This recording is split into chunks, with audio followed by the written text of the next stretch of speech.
Nag-alala ang mga kaibigan at fans ng Kapuso TV host comedian na si Bubay matapos muling mahimatay habang nagpe-perform.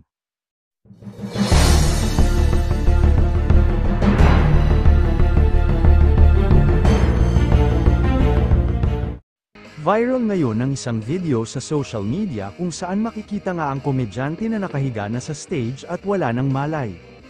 Nangyari ang insidente habang nag-ho-host si Bubay o Norman Balbuena sa Tunay na Buhay, para sa Town Fiesta ng Apari sa Cagayan kasama ang kapwa Kapuso comedian na si Pepita Curtis. Base sa livestream ng event sa pamamagitan ng Facebook page ni Vice Mayor Rene Chan, nagpapalitan ng punchline sina Bubay at Pepita on stage habang kumakanta at nakikipagkulitan sa audience. Makalipas ang ilang sandali, bigla na lang natigil sa pagsasalita si Bubay hanggang sa marinig na nga sa video ang malakas na pagtumba niya sa stage. At nang ipokus na nga ang camera kay Bubay ay nakitang nasa sahig na ito habang ang kanyang ulo ay nakahilig sa speakers ng sound system. Agad na nilapitan ni Pepita at ng ilang staff ng event ang walang malay na si Bubay. Dito na naputol ang live streaming. Makalipas ang ilang minuto, muling nag-on ang live streaming sa event.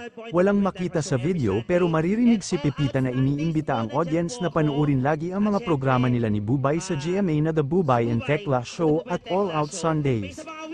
Naano lang po siya, na out of balance, ang sabi ni Pepita tungkol sa nangyari kay Bubay. Kasunod nito, muling nagbalik sa stage si Bubay at ipinagpatuloy ang pag-ho-host sa naturang fiesta. Sa kanyang X account, nagbigay ng update si Pepita tungkol sa nangyari kay Bubay. Aniya, maayos na ang kalagayan ng kasamahang komedyante. Sa mga taga-Apari, maraming salamat po, okay na po si Bubay. Nagpapahinga na po dito sa hotel, sabi ni Pepita. Hindi ito ang unang pagkakataon na nagkaroon ng seizure si Bubay in public. Matatandaan noong nag-guest siya sa Fast Talk with Boy Abunda noong April 2023, ay bigla na lang siyang natulala at hindi na makapagsalita. Ayon sa Kapuso comedian, ito raw ang tinatawag na absence seizure, na nakuha niya ng magka-mild stroke noong 2016.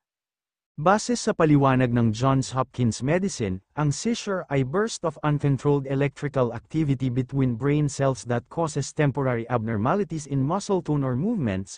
Hanggang dito na lang, ano ang masasabi mo sa balitang ito? Paki-comment sa ibaba.